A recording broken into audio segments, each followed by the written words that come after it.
Welcome back to the Truck Driver Sean YouTube channel. Today we have a guest on Thrash Riff Thursday.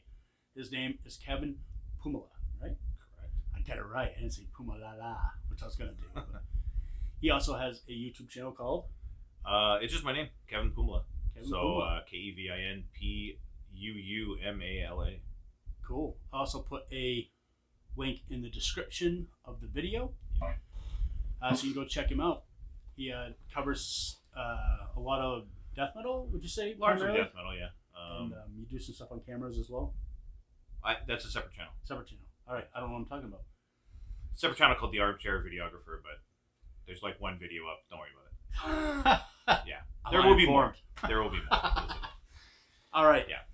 So the riff that he was playing, or riffs, I guess, would be kind of getting into a song called Alice in Hell by the Canadian thrash metal legends, Annihilator. Legends. Yes. And just a quick side note for hilarity, I'm a Canadian, hence the goofy accent. This happens to be a Canadian guitar. That happens to be a Canadian designed amp and cabinet. So this is like the most ridiculously Canadian thing you've ever seen in your life. Canada gone wild. Because of course, Jeff Waters and Annihilator are also Canadian. So, sup, Jeff? All right. Yeah. So, brilliant dude. Nice guy, too. Fantastic, yeah. So, if you have no idea who Annihilator is, well, first off, fuck you. Two, go find him. Listen to him. Because as far as thrash metal goes, they haven't really released anything that's a bag of shit. No? There's some records that aren't my favorite, but they're all super listenable, and some of them are massively memorable. Yeah, and I mean, like, they definitely pioneered a lot in the genre. Yeah, definitely don't get enough credit, and it's probably because, well, no They're offense, Canadian. they're fucking Canadian. Fucking Canadians. All right. Not everybody got the Nickelback treatment. Just gonna put that out there. They should be bigger than Nickelback, in my opinion. Oh yeah. Nickelback should be worshiping the ground that Annihilator walks on, but we don't live in a perfect world. We live in a who looked pretty on TV, and oddly enough, Chad Kroger don't even look pretty. He's an awkward looking piece of shit if I ever seen one before in my life, right? I think he cracked the rear view. All right. So obviously, we'll step into it because you kind of mentioned it. The gear that Kevin is using today is my Gorilla SM Smoke. It is loaded with Seymour Duncan Nazgul Sentient pickups, a Fortin Sigil going into a Fortin 2x12 cab, and just to keep things a little quiet, we have a $30 shitty ass Amazon bought Rowan noise gate in the effects loop to keep it from going. And then that's a pair of Celestion V30s and a good old, that's a Sennheiser, what, that one's an E609? Yep, E609 Sennheiser paddle. So when you're not using it, you can play fucking ping pong. It's Wicked. awesome. Wicked. So obviously the album that Alice in Hell came off from was Alice in Hell. Yeah, isn't that funny? All right. By the way, that song, when you listen to it, it really shows you how far ahead of the curve that they was when that was. Remember, that thing was recorded before some of you that are watching this were even fucking born. 1989 it was released. Yeah. And I don't know, his music's always been kind of a step ahead. Would you agree? Yeah. Like, I mean, what people are doing today, he did 10 years ago at least, right? And I mean, one thing to listen for in this particular song is the bass is wicked, and he does bass, rhythm, lead guitar. Jeff writes pretty much everything, and yeah, he's an awesome musician. Yeah, he's sort of like he was Devin Townsend before there was Devin Townsend without being weird. And then, oddly enough, his career mainly began in Vancouver, so it's like Devin's stomping grounds. BC stands for Big Cooter. Lots of big Yes. badge chicks up there. I'm just saying, it's like feeding a horse green. All right, so I wouldn't know. I learned this song from Kevin. We were talking about what we could do for a video together, and I was like, hey, why don't you guest on this? He's like, what should I do? I was like, you pick. You're no good at that. So I was like, ooh, here's a prime thing to do something. Like, he's Canadian, and Annihilator's Canadian, and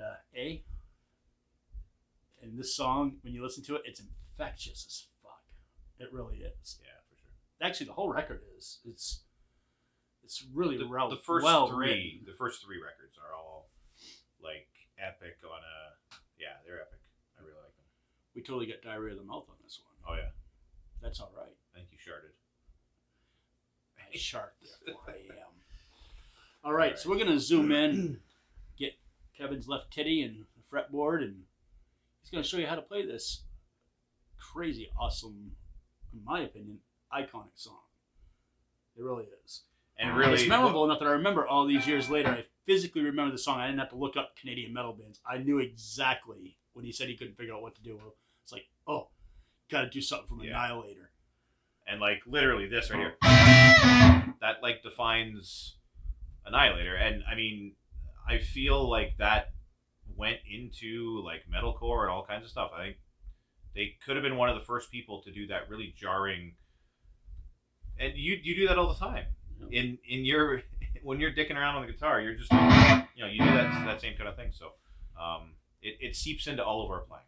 Yeah. Not only that, Jeff doesn't like space. I think it's safe to say that, right? He does not like space. If there's a place to wedge something in, yeah. He is guilty of riff salad from time to time, but his riffs are so fucking good that you don't call him on it. Because I mean, just Allison in Hell. If you take every riff that's actually in it, there's a few. Oh yeah, right? There's got to be at least like 10 or 12, anyways. Yeah, for a song that's 5 minutes long. Back when songs actually were 5 minutes long and had an intro. And they didn't ramble like us. Diarrhea of the mouth. But I don't make these videos for you. I make them for me. And this is a cool moment. By the way, first person to come into my space, and he lives the farthest away from anybody who could show up. Just gonna put that out there. Mm-hmm. He's from Canada, way up there, eh? Thunder Bay, eh? How's it going, eh? You hoser? Yeah. All right, very cool. We're gonna slap the old stop button here. Gonna zoom in on this sexy bitch, and he's gonna show you how to play some riffs. Hell yeah! Sweet. Be right back. Alrighty. Okay, so we're gonna go through. I think I got 4 riffs to show you here. The first of which will go. Nice. For those of you that are vision impaired, it said fuck off. Okay. All right. So the first riff is, by the way, E standard tuning. So just very typical. All right, and the first riff will start with a C chord on the A string, so the 5th string. And just a side note, a lot of people play power chords like this where you're using your 1st, 3rd, and 4th finger.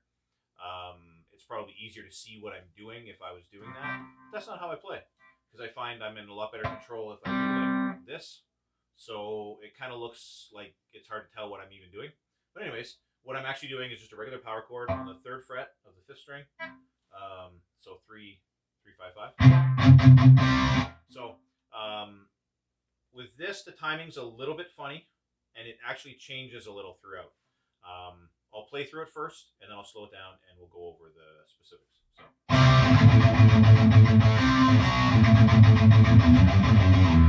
Okay, so basically what we've got there is it starts with just a down picked power chord, and then you go straight into like the chug part.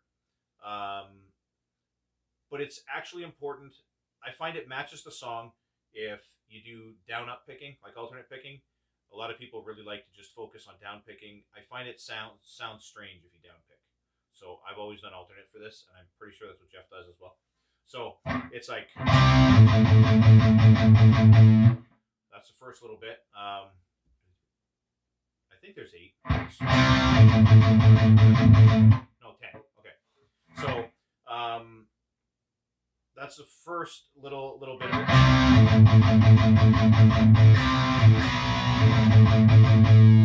So it's got an upstroke for the power chords on the second time. Like the first power chord's on a downstroke, the next power chord's on an up, and then followed by the next one as well with some chugging in between. And then you'll notice that those upstrokes, they happen to be on the offbeat as well. So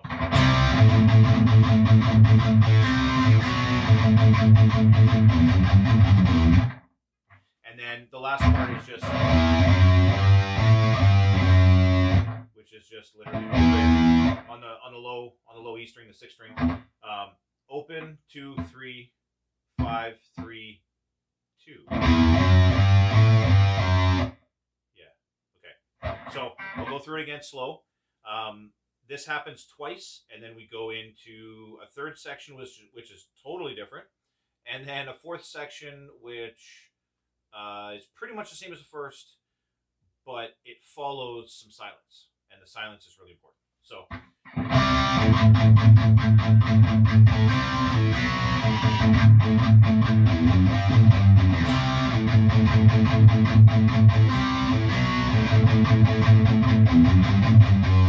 Okay, so that's the first two.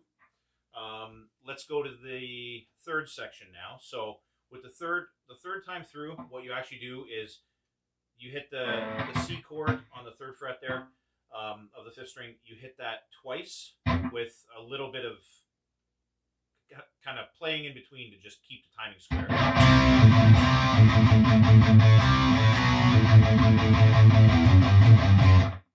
And there's actually a pause there. So I'll go over that in a second.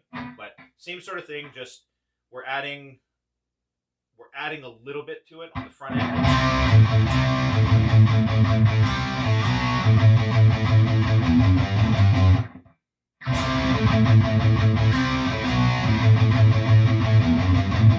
Okay, so I'll keep it slow again. I'll go through this for all 4 times that it goes through. This is the verse riff. Okay, so first time through is.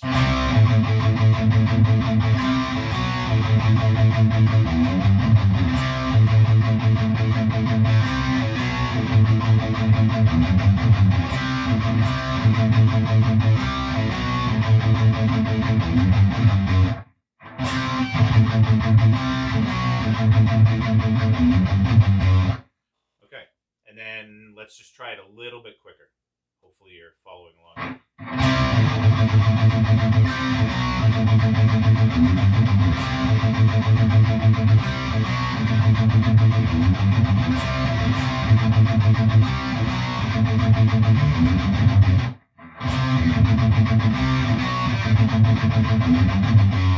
For anybody who's, let's say, theory inclined, if memory serves, it's 4/4 time for the 3 times through that are the same, and the one that's different is 5/4 time. You're adding a whole measure with 5/4. So, anyways, that should be the first section. That's the verse section, which is then followed by the chorus part, which goes again.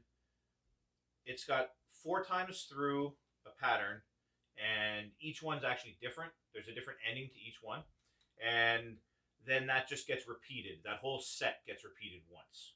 So you have two times through each of these, one at a time. So I'll play through this kind of medium speed here.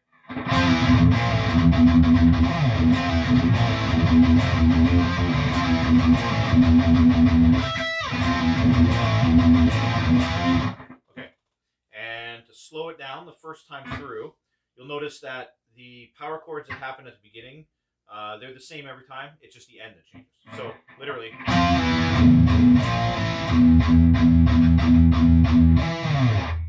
That's the first time through. That's it.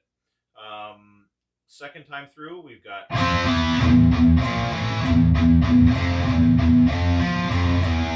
So that's a power chord on the first fret of the low E string. And then, so you're going.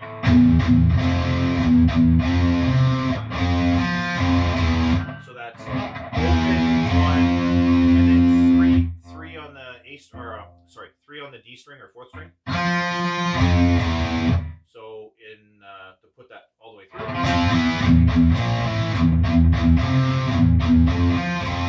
Okay, that wasn't very confident. Let me try it again.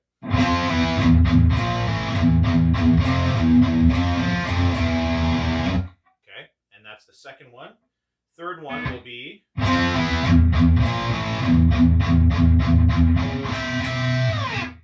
So what I'm doing there is 17 on the B string, 15 on the E string. But because you're hitting chords on the low strings prior to that, it's important to do that. And by whatever means necessary to actually silence it down, I find this works for me. I'll just go. So you notice I can hit every string. It doesn't make any difference. Well, almost doesn't make any difference. But I'm still getting what I'm hoping to get because this string is this finger is very lightly resting on the 16th fret there. Just makes some noise, but it gives me that bright, in-your-face, dissonant sound that Jeff's going for. So I'll go through that again. So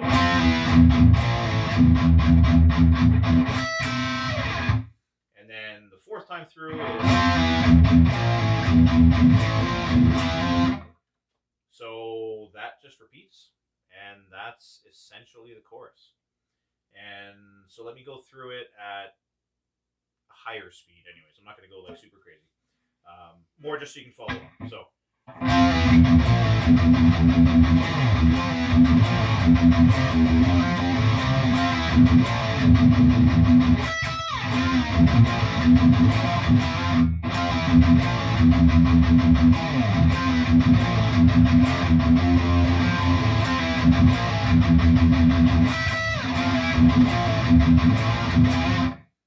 okay, and depending where you are in the song, it would actually go back to the verse. But what we're going to do is we're just going to go to the next part because I wanted to sort of play 4 riffs in a row that are all different for some riff salad that Jeff loves so much. Kind of like he likes chicken and corn. You know what I mean? So if you're an Annihilator fan, you'd probably get that. But anyways, so this next part is kind of a crazy part with really bizarre timing, and it's meant to just throw you into a totally different place. So all it is, it's fairly chromatic. It's just going.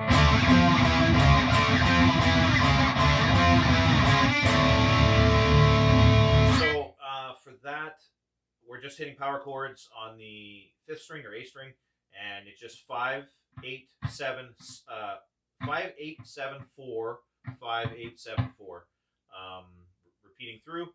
And then after that, it's just single notes instead. So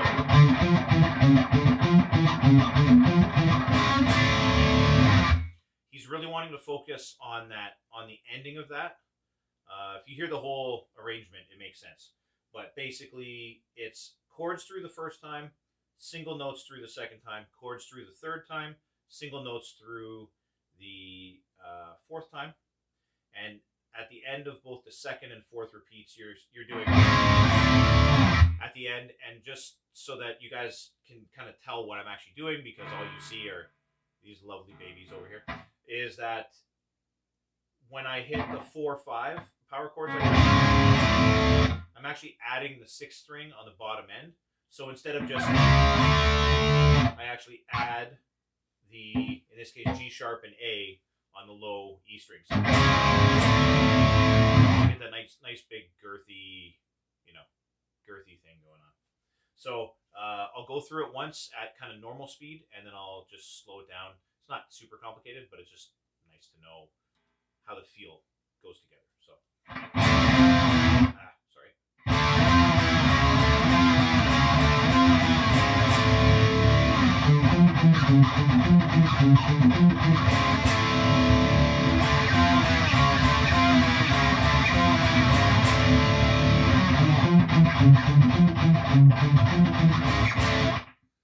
The last one doesn't really bring out too much because you got to get to the next section.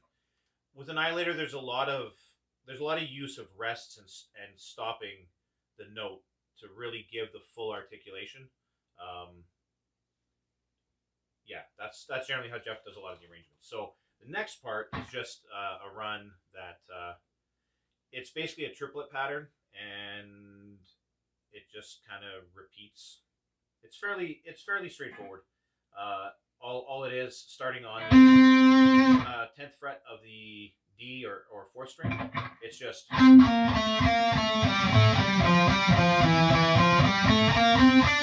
so I'll just rhyme off the numbers. So 10, 8, 7, 8, 7, and then 10 on the 5th string. Then 7 on the 4th string, 10 on the 5th string, 8 on the 5th string, then 10, 8, 7. So that's taking you down from.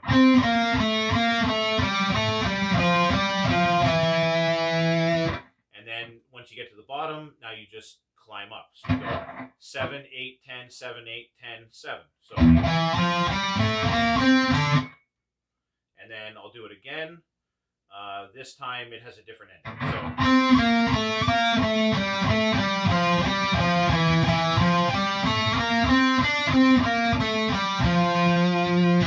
And then enter the guitar solo.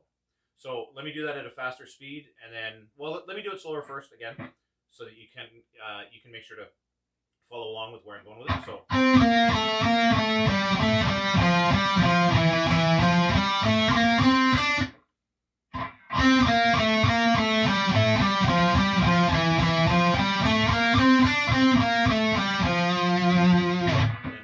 Speed.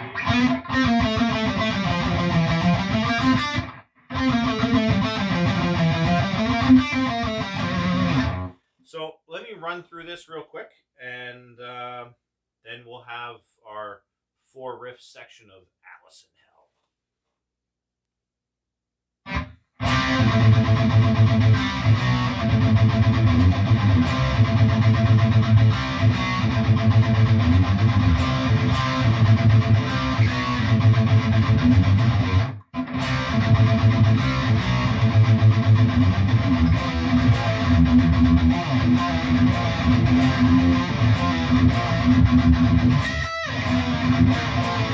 Wow.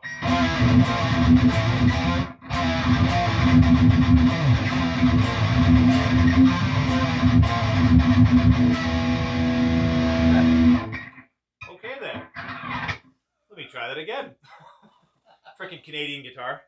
If you couldn't tell what happened there, for some reason the string slid off the neck and actually got stuck on the pickup. Okay.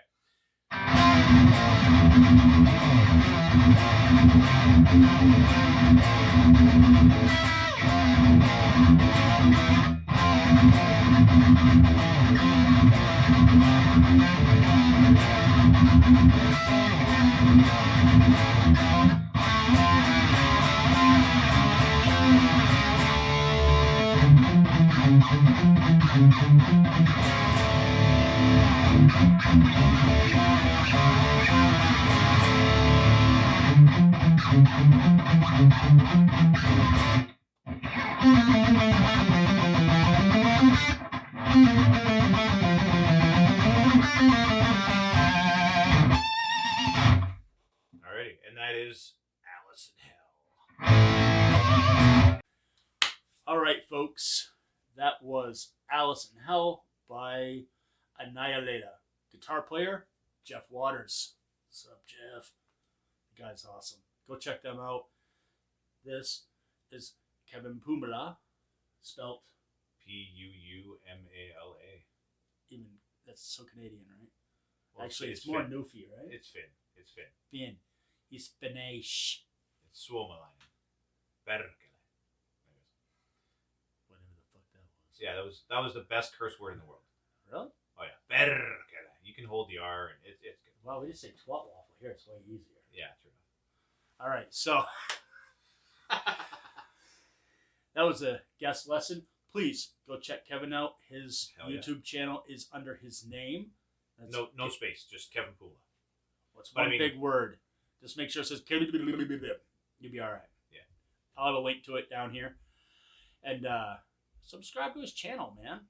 Give the guy some love. He does some pretty cool covers. I actually picked, 2 of them out?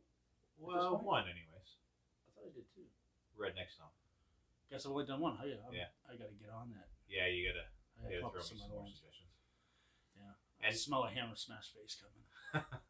And I want to say thanks very much for having me on the channel and in your secret underground lair. Secret underground lair. It's What are you talking about? It's the bathroom at a strip club. Yeah, pretty much. But really, you're my first guest. Yeah, absolutely. And by the way, I met him at Summer NAMM in Nashville last year. Yep. It was a highlight. We actually had a crew of us that kind of hung out together. Some crazy Russians, Kyle Bull, Greg Mark. from Angry Riff. Angry Tones. Riff Tones, Angry Tone Riffs, Angry Tone Riffs, Riff Tones. Angry Tone. Yeah, Angry Angry Tone Tones. Riffs. Yeah, He's angry. He's all 4'3" and angry as fuck. Least threatening person on the planet. yeah. Greg's awesome. Fold him up, put him in your pocket. But we were hanging out with Park Kingray of PCP Pedals. It was just kind of we're all kind of like a group of dudes just kind of chilling out. Well, we even got in Trey's video and stuff too, and Yeah, we even messed around with the Gear Gods dude. Friggin' Trey. and Arnold. Back in Trey. Arnold Hablowitz as well. Arnold plays guitar. It was a cool batch of us kicking around. It was such a laid back environment. It was a lot of fun. Yeah, like I mean, it was literally the smallest NAMM that's probably ever existed, but it was such a tight knit group of just awesome. Like We had a really good time. It was super enjoyable. yeah, for sure. It was more about the hang than it was about the gear because not much gear showed up. Yeah, exactly. And oddly enough, I thought I was gonna be a little upset by it, but it was my favorite NAMM experience I've ever had. Oddly enough, I had so much damn fun. You didn't have to deal with like Namthrax and Loud people, like, rude people. smelling people's farts as they walk past, and you know what I mean. Did miss that. You missed that. That means I couldn't fart. I had to Ah. physically go to the bathroom to break ass because I wasn't eating very good because I was living in a hotel, so my farts weren't that awesome. Actually, they were awesome. They just weren't really for public consumption. The biggest issue being that if you did something like that, everybody would know who it came from. Yeah, be the fat guy laughing, right? Jesus. Oh man. But yeah, anyhow, thank you so much for stopping by. Yeah, This no problem. dude is like from way up in North Canada, Thunder Bay, eh? And Ontario. he came down here to hang out, which is awesome. Hell yeah. It's my first guest. Hopefully, I have more guests. This actually was a lot of fun. I really enjoyed And I having mean, you around. this probably won't be the last. That'd be Just awesome. a fair warning. That's cool. You're Yeah. welcome anytime. Even if I'm not here, you can stop in, play. Sweet. I don't care. Have a good time. And just for other people who may not have seen Truck Driver Sean's channel at this point, the amps are real. They sound wicked. Yeah, I didn't just buy the boxes. I actually got them with the stuff inside them too. Yeah, exactly.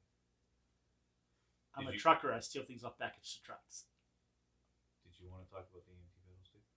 Oh yeah, he dropped these off. These are gonna be in a future video. The crazy Russians I was talking about, super nice Russians that plus minus. They Yeah. they're from AMT, and he brought me 4 of the stuff from the Brick series, which we'll talk more about that. It's a really cool thing. Which, by the way, if the guys from AMT stumble across any of this, why have you not sent me one of these? I can take in my truck with the whole pedal thing because it's fucking badass. It's smart. It's Yeah. genius level stuff, and I've never, ever, ever seen somebody do anything on them. And I Shoot mean, yourself in the foot and send one out. We can They're- make it do the rounds. they're Just saying. literally a tube-based distortion pedal. Yeah. That one's a clean pedal, but the other ones that are here, there's a PV, there's a Diesel, and there's a Marshall, like modded JCM 800 style. So And I'm going to do a video on yeah. each of them individually. For funsies. hell yeah, Between shits and stuff. I like to I'll stay out of that. rope. You can- Anyhow. This is a lot of fun. This is probably be the Sorry. longest episode. Oh, probably. So much diarrhea of the mouth going on. even longer than Louis Torres? He didn't do a Thrash Riff Thursday. No, but I mean, you guys were. Oh, forget about banging we back get and we, forth a we little. get it. We get going. It's Luis Torres. What a mess. That poor boy. I love him like a brother. I wish that there was certain people that lived like down the road from me. If there was a whole clock of us that lived in one area, the fuckery and shenanigans that would happen in our channels would just, I think it would change YouTube. As far as like the gear and hangs and stuff go, I think it would change a lot of stuff. Just imagine like the Seattle scene, for example, but like turn it into like the YouTube bros, like within an area. You know what I See, mean? it's funny. Here we go on another rant. There's no more riffs coming. So if you're waiting for riffs, you've just expired. go Just away. fucking get out of here. Go fucking get a spork and eat my ass. So we were talking when Lewis and I we thought it'd be kind of awesome if we could somehow get together a YouTube show that was like That Metal Show, but call it That Gear Show, where we all kind of sit around on like a couch and a couple of chairs and just talk about gear and like something that we think is cool. As part of the gear game, hype gear is a thing. It should never be a thing, but because of the way things have happened over the years, there's products that have done very well that do not deserve any of the accolades they've got or the sales, and the stuff that did not sell that we'll never be able to get our hands on because it was a flop that is so prolific that it got overlooked. Yeah. It happens. And why does it happen? Are we, as people who do YouTube, part of the problem? I mean, who hypes up the gear? Or is it just a marketing problem? I think there's a little bit of everybody in that recipe. Yeah. But that's why on my channel you'll see stuff like I do KSR, Omega. Everybody knows who they are, but how many people actually have one? Who can base an opinion based on them actually playing one? Not many. Who has a Republican? I got one. And I was the only one who had one for a year. Now people are calling that guy. That's why like $1,200. Even though you gave me the it had, you know, like you said that that's the best amp in here. I actually tried them all. Well, I guess I haven't tried the Mr. Hector, but of what I played, immediately that popped up as the best tone that's in this room. It's magic. It is. It's a magic box. It's actually the least expensive out of all of my amps too. Sadly enough, it's the cheapest one out of all of them. That's normally how it works. I'm the cheapest one out of all of them, so he is pretty cheap. Reach arounds were nothing, man. All I did was buy him a barbecue sandwich. That was it. It was deadly. Thank you for that. It was a pretty tight. I'll go back there. I've never been there before. It was awesome. Service was a little slow, but I didn't care. We had a good conversation. Who gives a shit? Right? Not quite Southern barbecue, but it's Midwestern barbecue, probably. Yeah, we're in it was good. The Midwest. It was good. Good stuff. It's Kansas City style. But yeah. Anyhow, we should probably get out of here. Yeah, we're 9 minutes deep into friggin' telling dick jokes and stuff at this point. So please go check Kevin out again, just to run through the gear one more time, because this is a gear-based channel, sort of, kind of loosely. It's that and foot porn, and OnlyFans, of course. Yeah, but it's not OnlyFans. I only have one. I have one fan, and it might be my mom, so I don't take my clothes off just in case. So the Gorilla has smoke that is plugged into the Fortin Sigil, which is plugged into the Fortin 2x12 cab loaded with Celestian V Dirty 30s. And a Sennheiser E609 and a Canadian playing the guitar. Yeah, A. Hell yeah. Plus minus. All right, very cool. Alrighty. And maybe we'll get lucky and eventually they'll green card this bitch and we'll get him in some more videos. All right, later guys. Peace. Be good. Have fun. Keep music evil. Bring metal to the children. And most of all, don't be a dick. Later.